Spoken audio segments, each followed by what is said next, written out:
ម្ដាយខ្ញុំនិយាយថាខ្ញុំមានរូបរាងស្អាតណាស់មានបុរសណាម្នាក់មិនក្រោមសំពត់ខ្ញុំឡើយលើកលែងតែគូដណ្ដឹងខ្ញុំឈ្មោះភីយ៉នគឺជាលើកលែងមួយគាត់ថាដើមទ្រូងខ្ញុំធំពេកហើយចង្កេះតូចពេកទន់ពេកពេលយំសំឡេងខ្សោដូចស្លឹកឈើជ្រុះនៅរដូវត្រជាក់មិនស័ក្តិសមធ្វើជាស្ត្រីមេគ្រួសារពេកទេគាត់បានស្វែងរកគ្រូដែលតឹងរឹងមកបង្រៀនខ្ញុំពីសុជីវធម៌រៀនអស់រយៈពេល3ឆ្នាំប៉ុន្តែខ្ញុំនៅតែមិនទាន់ដល់តម្រូវការរបស់គាត់បានបន្ទាបបន្ថោខ្ញុំម្ដងទៀតបន្តិចយកការផ្ដាច់ពាក្យមកសង្កត់ខ្ញុំអស់កម្លាំងហើយផ្ដាច់ចុះនាងនិយាយថាម៉េចបេជុនហឺស្មានថាគាត់ស្ដាប់ខុសទឹកមុខមិនគួរឲ្យជឿប្រតិកម្មរបស់គាត់អ្វីគឺដូចដែលខ្ញុំរំពឹងទុករាល់ពេលដែលគាត់និយាយអំពីការផ្ដាច់ពាក្យតែងអង្វរហើយធានាខ្លួនថាខ្ញុំពិតជានឹងខិតខំធ្វើការដើម្បីឲ្យគាត់ផ្ដល់ការសម្ដងទៀតប៉ុន្តែថ្ងៃនេះខ្ញុំពិតជាហត់ណាស់ខ្ញុំគ្មានកម្លាំងទេហើយក៏មិនចង់ធ្វើបែបនេះមិនចង់បន្ទាបបន្ថោខ្លួនឯងទៀតទេខ្ញុំមើលទៅគាត់និយាយយ៉ាងប្រាកដថាខ្ញុំយល់ព្រមផ្ដាច់ពាក្យនេះលើមុខបេជុនហឺរៀងភាំងមួយភ្លែតអារម្មណ៍ច្របូកច្របល់ដឹងថាខ្ញុំនិយាយអ្វីសំឡេងក៏ឡើងត្រជាក់អ្នកណាបង្រៀននាងឈូអ៊ុយអ៊ុយមានតំណត់អនាគតស្វាមីផង3ឆ្នាំគ្រូបង្រៀនយ៉ាងម៉េចខ្លះរៀនចូលក្នុងពូជឆ្កែហើយប្រហែលជាដោយសារគិតយល់ហើយលែងខ្វល់យាយទៅបើទោះបីខ្ញុំធ្វើអ្វីក៏លោកមិនពេញចិត្តដែរទៅរកអ្នកណាធ្វើប្រពន្ធតែអាចកប់ចិត្តអ្នកបានទៅពួកយើងគ្មានអ្នកគូកងឬអំណោយភ្ជាប់ពាក្យឡើយក៏មិនដែលចុះហត្ថលេខាលើសម្បត្តិអាពាហ៍ពិពាហ៍ណាមួយឡើយឥឡូវនេះពួកយើងបែកគ្នាទៅវាជួយកាត់បន្ថយភាពញញៃវាសមហេតុផលគ្រប់គ្រាន់រួចទៅហើយដោយសារយើងមិនចុះសម្រុងគ្នាខ្ញុំមិនចង់បង្ខំអ្វីទៀតទេបេជុនហឺមានការខឹងសម្បាយ៉ាងខ្លាំងមុខឡើងក្រហមហើយចង្អុលទាំងញ័រខ្លួនខ្ញុំតែងតែគិតថានាងគ្រាន់តែមានចរិតរឹងរូសបង្រៀនវិន័យតឹងរឹងទៅនាងអាចដូចជានៅចឹងសុភាពរៀបសារនឹងស្ដាប់មិននឹកស្មានថាដល់ឥឡូវរៀនចេះដមាត់ហើយហ៊ានគំរាមផ្ដាច់ពាក្យរៀបការជាមួយនាងទៅចឹងហេតុអ្វីយើងត្រូវរំខានគ្នាទៅវិញទៅមកបឹងសៀនចិនជាប្អូនជីដូនមួយរបស់គាត់ចាប់តាំងពីនាងបានផ្លាស់មករស់នៅក្នុងគ្រួសារភីបីជុនហឺពេលណាក៏ប្រៀបធៀបនាងទន់ភ្លន់ជាងខ្ញុំដែរគឺជាភរិយាគំរូក្នុងចិត្តរបស់គាត់មិនថាខ្ញុំខំប្រឹងប៉ុណ្ណាទេគាត់មិនដែលពេញចិត្តទេជ្រួញចិញ្ចើមរើសនេះនោះដាក់ខ្ញុំទាំងស្វែងរកគ្រូបង្រៀនខ្ញុំនេះសុទ្ធតែជាគំនិតបឹងសៀនចិនទាំងអស់ខ្ញុំមិនចង់រៀនតតែសោះខ្ញុំមិនដឹងថាប្រយោគនេះប៉ះពាល់អ្វីដល់គាត់ទេបីជុនហឺខឹងទ្រូងរបស់គាត់ញ័រយ៉ាងខ្លាំងដោយកំហឹងគាត់ក្រហមខំថ្មេងកុំបន្ទោសថាខ្ញុំគ្មានមេត្តានេះជាលើកដំបូងដែលខ្ញុំឃើញភីយ៉នគ្រឿងដល់ថ្នាក់នេះ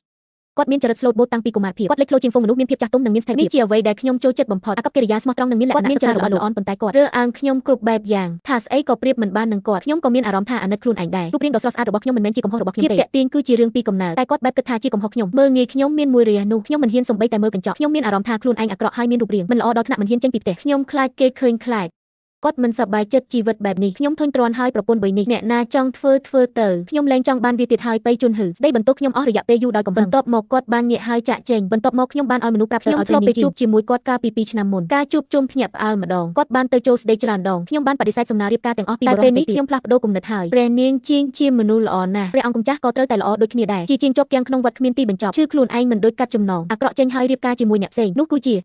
ព្រះនាងលឿនជាងការរំពឹងទុករបស់ខ្ញុំទី2ក៏ផ្ញើសម្បត្តិកំណត់ព្រះអង្គម្ចាស់មកគ្រួសារទាំងពីរក៏បានផ្លាស់ប្ដូរផងដែរដោយខ្លាចខ្ញុំស្ដាយក្រោយតែព្រះទាយាទកំពុងដឹកនាំកងទ័ពនៅក្រៅដូច្នេះថ្ងៃរៀបការត្រូវរងចាំគាត់ត្រឡប់មកវិញទៅពិភាក្សាអាមេរិកបៃជុនហឺទម្លាក់ចុះហើយចិត្តខ្ញុំអារម្មណ៍ល្អណាស់យកសម្លៀកបំពាក់និងគ្រឿងអលង្ការចាស់មានលក្ខណៈបុរាណធំទាំងអស់នោះទៅបោះចោលទាំងអស់ពីតូចដល់ធំបៃជុនហឺស្អីក៏គ្រប់គ្រងខ្ញុំសំបីតែខ្ញុំស្លៀកពាក់ទាំងអស់ត្រូវឆ្លងកាត់គាត់សិនគ្រឿតុបតែងសុទ្ធតែស្ត្រីចំណាស់ទៅចូលចិត្តពាក់ស្នៀតសក់ឈើពីមុនខ្លាចគាត់ខឹងខ្ញុំព្យាយាមផ្គប់ចិត្តគ្រប់រឿងតែស្ត្រីណាដែលមិនស្រឡាញ់ស្អាតឥឡូវនេះខ្ញុំទីបំផុតអាចធ្វើជាខ្លួនឯងម្ដងទៀតបដូរសម្លៀកបំពាក់របស់ខ្ញុំពណ៌ផ្កាឈូកស្នៀតប្រារបស់តែម្ដាយទិញប្រហែលយូរពេកហើយមិនដែលឃើញខ្ញុំស្លៀកពាក់បែបនេះអ្នកបម្រើមានការភ្ញាក់ផ្អើលអ្នកនាងពិតជាស្អាតណាស់ខ្ញុំពេញចិត្តខ្ញុំដាក់ខ្លួនឯងនៅក្នុងកញ្ចក់ច្រើនខែហើយនេះជាលើកដំបូងដែលដើរចេញពីសំណាក់ដូចសពមួយដងចឹងខ្ញុំទើបតែចេញមុខប្រសែភ្នែកស្ញប់ស្ញែងច្រើនមើលមកប្រសែភ្នែកជាប់នឹងខ្ញុំដូចស្រមោលខ្ញុំធ្វើជាមិនដឹងរហូតដល់ឮសំឡេងត្រជាក់មួយហៅខ្ញុំឈប់ថាឈូអ៊ុយអ៊ុយខ្ញុំភ្ញាក់ផ្អើលភ្លេចខ្លួនរករត់ចេញកាលមុនពេលខ្ញុំចេញក្រៅខ្លួនឯងពេលជួបភីយ៉នគាត់ដាក់ទុនកម្មខ្ញុំឲ្យសរសេរសៀវភៅនាមួយខែដល់ធ្វើសក់ម្រាមដៃហាមរត់បានពី3ជំហានទើបខ្ញុំភ្ញាក់មកវិញពួកយើងលែងជាអ្វីមិនមានអ្វីពាក់ព័ន្ធនឹងខ្ញុំទេហេតុអ្វីខ្ញុំត្រូវរត់តែមួយភ្លេតពេជុនហឺបានដើរមករកខ្ញុំរួចហើយឃើញខ្ញុំស្លៀកពាក់បែបនេះខឹងឡើងសរសៃឈាមថ្ងាសលោតពងនាងជាស្ត្រីមិនទាន់រៀបការស្លៀកពាក់ចេញមុខនៅទីសាធារណៈបែបនេះមិនត្រូវក្បួនច្បាច់ត្រឡប់មកទីនេះវិញឥឡូវនេះភ្លាមបឹងសៀនចិនឈរនៅចិត្តពីក្រោយខ្ញុំហួសចិត្តចង្អុលពួកគេឲ្យតែអ្នកទាំងពីរប្រុសលីវនិងស្ត្រីនៅលីវតើក្រោយទេតែហាមឃាត់ខ្ញុំមិនឲ្យចេញបៃជុនហឺនិយាយទាំងមុខត្រង់មើងម៉ាត់ពួកយើងមិនអាចដូចនាងបានខ្ញុំមិនទាន់ហាមាត់សួរផងម៉ងសៀនចិនដូចខ្មាស់អៀនដើរមកមុខពី3ជំហានអ៊ុយអ៊ុយអ្នកយល់ច្រឡំហើយបងជីដូនមួយបារម្ភពីខ្ញុំម្នាក់ទៅវត្តដុតធូបទៅកំដរខ្ញុំទៅវត្តប៉ុន្តែមិននឹកស្មានថាបានជួបអ្នកនៅទីនេះពេលនិយាយគ្នាមានមនុស្សមើលមកខ្ញុំបៃជុនហឺដោះអោក្រៅហើយគ្រប់លើខ្ញុំដើម្បីបិទបាំងរាងកាយដ៏ប្រណិតខ្ញុំបន្ទាប់មកក៏ទាញខ្ញុំមកចិត្តលែងអស់ចិត្តន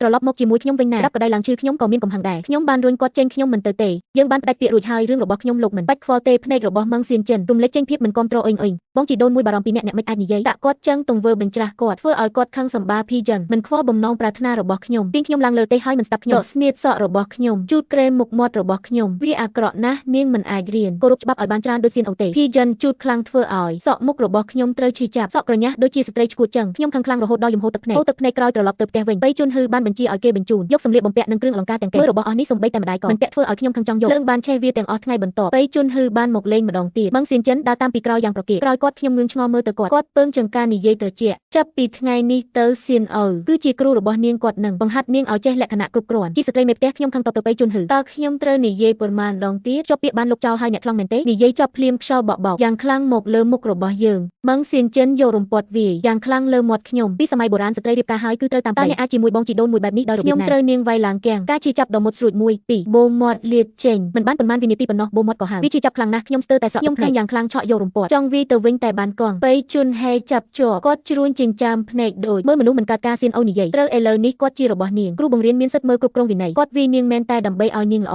នាងមិនអាចតបដៃបានសំឡេងគាត់មិនដឹងមិនគាត់អាចនិយាយបែបនេះដោយទំនុកចិត្តបាននិយាយទាំងមុខក្រាស់គាត់ស្មានថាគាត់ជានរណា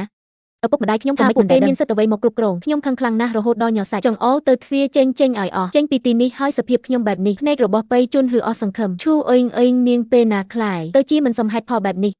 ធ្វើដូចជាដើម្បីខ្ញុំចឹងអុយពួកយើងធ្វើនេះសុទ្ធតែដើម្បីឲ្យនាងល្អបើធ្វើឲ្យអ្នកមិនសប្បាយចិត្តខ្ញុំនឹងសុំទោសដើម្បីឲ្យខ្ញុំល្អអ្វីដែលហៅថាល្អគឺមិនខ្វល់ពីគំនិតរបស់គាត់មកលើខ្ញុំយកការបង្រៀនជាលេសធ្វើឲ្យខ្ញុំអាម៉ាស់មុខម្ដងហើយម្ដងទៀតតែហៅថាល្អគឺការសោកប៉ាន់គ្រូមានចេតនាបង្រៀនមិនល្អធ្វើឲ្យខ្ញុំអាប់មុខនៅមុខភីយ៉នម្ដងហើយម្ដងទៀតទេខ្ញុំធ្លាប់បានប្រាប់ភីយ៉នរឿងនេះហើយគាត់មិនជឿទេស្មានថាខ្ញុំកុហកហើយដាក់ទណ្ឌកម្មខ្ញុំចម្លងសៀវភៅទៀតអ្វីដែលខ្ញុំធ្លាប់ខ្លាចបំផុតគឺខ្លាចគាត់អស់សង្ឃឹមឥឡូវគាត់គិតស្អីគិតទៅខ្ញុំនឹងស៊ូទ្រាំនឹងការជឿចាប់ហើយស្រែកហៅអង្គរៈយកបងប្អូនជីដូនមួយតែគ្មានភាពអៀនខ្មាស់នេះដេញចេញបូមាត់នៅក្រហាយលេបទឹកមាត់ក៏ជឿចាប់បានពង្រឹងការតាំងចិត្តរបស់ខ្ញុំចង់ចាក់ចេញពីគាត់កាន់តែខ្លាំងនិងធ្ងន់ដូចដែកថែបបូមាត់ខ្ញុំហាមប៉ុន្មានថ្ងៃទៅបាត់បេជុនហឺនៅមិនទាន់តែគំនិតគ្រប់គ្រងខ្ញុំបញ្ជូនគ្រូមួយហើយមួយទៀតត្រូវខ្ញុំដេញចេញអស់3ថ្ងៃក្រោយមកព្រះនាងជីងបានផ្ញើសម្បត្តិមួយឲ្យខ្ញុំទើបដឹងថាសៀវជីយូបានត្រឡប់មកវិញឆ្លៀតឱកាសក្នុងពិធីកាពេមកជួបខ្ញុំភាពលេចធ្លោរបស់ខ្ញុំនៅតែមិនអាចបិទបាំងបានខ្លាចជាចំណុចកណ្ដាលភីយ៉ននិងមេងឆែនចិននៅពេលនេះហើយដែលគាត់បានដើរកាត់ភាពញាប់អើក្នុងភ្នែករបស់បេជុនហឺមានលឿនតែបាត់ទៅវិញយ៉ាងឆាប់រហ័សដោយមិនពេញចិត្តយាងនាងមកទីនេះធ្វើអ្វីគាត់មិនដែលចូលចិត្តឲ្យខ្ញុំចេញមុជមាត់គុំតែមនុស្សគ្រប់គ្នាមើលទេកុំអីភីយ៉នត្រមមិនបានអូសខ្ញុំឡើងដូចថ្ងៃនោះចឹងគាត់ដើរមកជិតខ្ញុំពី3ជំហានខ្សឹបដាក់ត្រចៀកខ្ញុំថាតិចទៀតនាងនឹងឆែនៅនឹងដើរតាមខ្ញុំកុំដើរផ្ដេសផ្ដាសមានមនុស្សនឹងភ្នែកច្រើនពេកខ្ញុំមិនចង់ឆ្លុះជាមួយគាត់ខ្ញុំបានមើលជុំវិញរកព្រះនាងជីងមិនឃើញក៏រកកន្លែងអង្គុយចុះនៅកៅអីពេលខ្លះមានមនុស្សចូលជែកជាមួយតែភីយ៉នបានរារាំងមេងឆែនចិនដៃបាំងមាត់និយាយដោយសំឡេងជូរចត់អូនស្រីមិនត្រឹមតែរៀងស្អាងហើយមុខរបស់អូនកាន់តែតាក់ទាញថែមទៀតមើលបរោះទាំងនោះចុះសម្លឹងមើលមិនដាក់ភ្នែកទេឬបែបនេះទឹកមុខភីយ៉នស្រាប់តែប្រែប្រួលភ្លាមភ្នែករបស់គាត់ប្រែជាត្រជាក់សម្លឹងមើលខ្ញុំកាច់រៀងចឹងឲ្យអ្នកណាមើលឆ្លៀតគេមិនទាន់ចាប់អារម្មណ៍នាងត្រឡប់ទៅវិញមុនសិនខ្ញុំឲ្យភ្នែកជាមួយអ្នកមិនចាំបាច់បារម្ភពីរឿងខ្ញុំទេជុនហឺខឹងយ៉ាងខ្លាំងហើយគ្រាន់តែចង់ស្ដីឲ្យខ្ញុំមិត្តរួមការងារម្នាក់ដើរកាត់ខ្ញុំបានឆ្លៀតឱកាសពេលជែកគ្នាដើរចេញតែមិនទាន់បានឆ្ងាយផងភី